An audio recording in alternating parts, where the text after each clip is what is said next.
Is it just me, or the Subaru community just isn't like it used to be? I've owned my Subaru for over 8 years, so in today's video, we're gonna be talking about my experience and where I think it went wrong.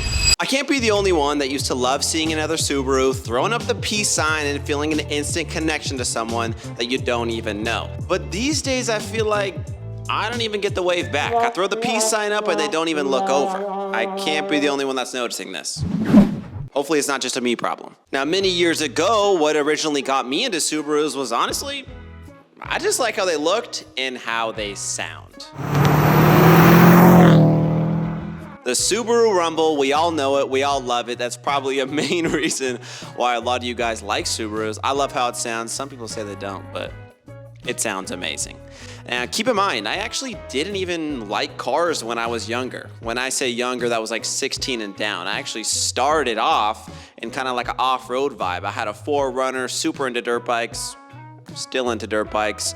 So that kind of off-road vibe, once I started looking more into Subarus when I was 16, that was a huge aspect. Then I learned about rally. Then I learned about all these people modifying their cars. You can go off-road, you can go street, you can go stance. I learned about all this stuff. The Subaru was the first car that actually got me into cars. I loved them, I was obsessed with them from 16 and on, and it took me a few years to save up, but I finally got my Subaru a few years later. Now, I got my Subaru back in 2016, and what was the community like back then? Amazing.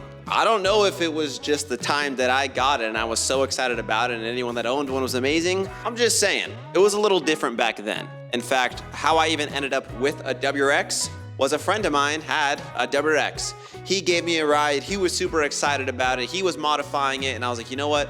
I'm gonna get a WRX and I'm gonna STI swap it.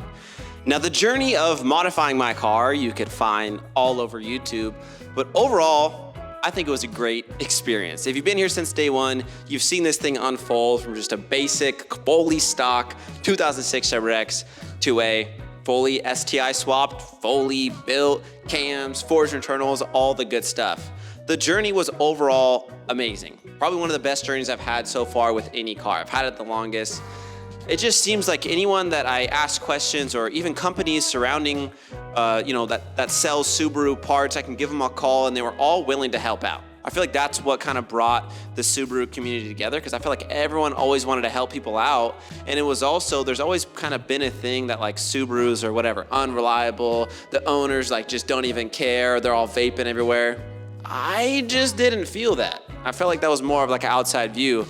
But anyone that I ever met was always super helpful, wanted to help out, and then I freaking started a whole YouTube channel around my Subaru trying to help everyone else out. Now, one of the best experiences that I've had while owning my Subaru is attending Subi Fest. It was just like the best event of the year, if you love Subarus. I had such a good time there. I remember one time I actually went down with one of my friends. He's got a 2007 STI. I believe it was 2019. This felt like peak Subaru era. It was 2019, 2018, where he won first place Hawkeye, I won second place Hawkeye. We got to meet all kinds of people. I feel like, I don't know, at least like 30 or 40 people just like said what's up. Maybe I met some of you guys. It was just an overall amazing experience. I never thought I was gonna win anything with this thing. I think I got a gift card. I didn't get a trophy. It was cool though. I'm still a little hurt, but I got like a gift card, $30 gift card, I don't know. But I'm a little salty.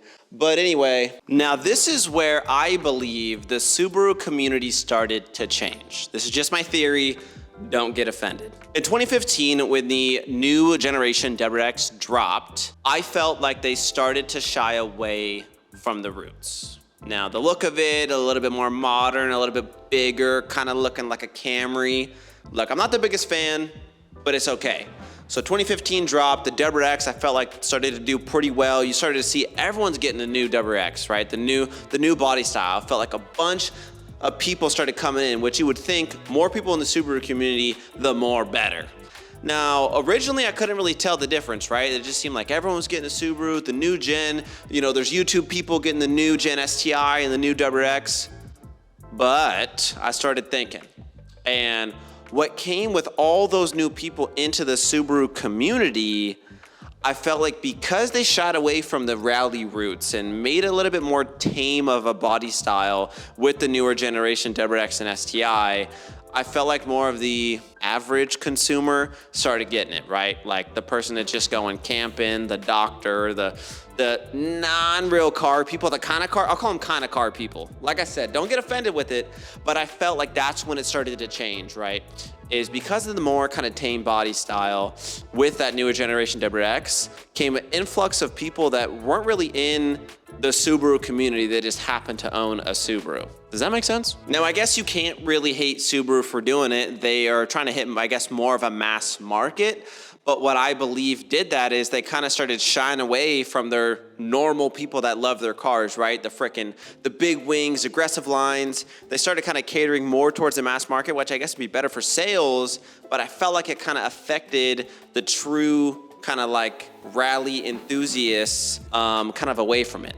I feel like that kind of makes sense. And when I started putting two and two together, when I felt like I wasn't really getting the wave back, was that generation of Subaru owners, the 2015 plus. Look, I'm not trying to hate on it, but I just felt like because it's more of like an average consumer person, they didn't really care about the freaking Subi wave. I felt like that's when it died. Tell me if I'm crazy. Seriously, leave a comment if you notice the same thing. I'm not hating the people. I kind of got sad when I didn't get the wave back. If I said what's up to a newer generation WRX, like, I got no respect.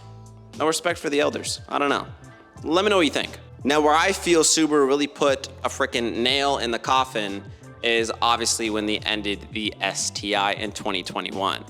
I've covered it previously. Obviously, you're watching this video, you already know the STI is not being made anymore, which, I mean, at that point, where are we at? Yeah, I own a WRX, but it's like, you stop the STI, why?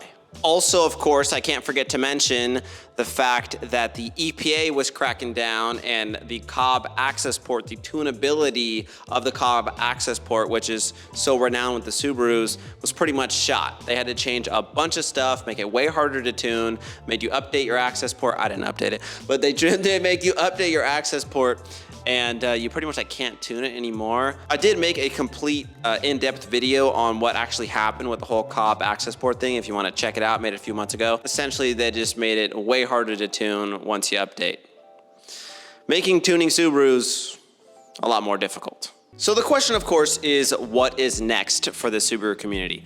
Now, here is my theory. With the STI being stopped in 2021, I believe that the older generation STIs, like the Hawkeyes and the Blobeyes, the best ones, I believe that they're gonna go up in value. If we're really being real, I feel like they're kind of underappreciated. Right now, I really feel like they're slept on. I've talked to a few of my Subaru friends, and I feel like, I don't know, they're kind of going under the radar at the moment. I also feel like the Subaru hate is low-key at an all-time high. I feel like people just love to meme it. People make videos all the time, drop Subaru name, just to throw some hate on it. I don't know, like I'm telling you, my experience overall has been great. No exploded engines, no blown head gaskets, no problems, never left me stranded. I take care of my cars, of course, but I just feel like the hate is low-key uncalled for. People that own Subarus, if they want to freaking rally and hoon it, which a lot of people do, you're gonna break stuff. I just feel like, you know, that's probably why they're getting broken. I don't know. I've never had a problem. I want to hear your guys' personal experiences with your Subarus. How long have you owned it? How many miles do you have? What is your overall view on the community right now? And was it better back then? Do you think it's better now? Am I freaking losing it? I don't know.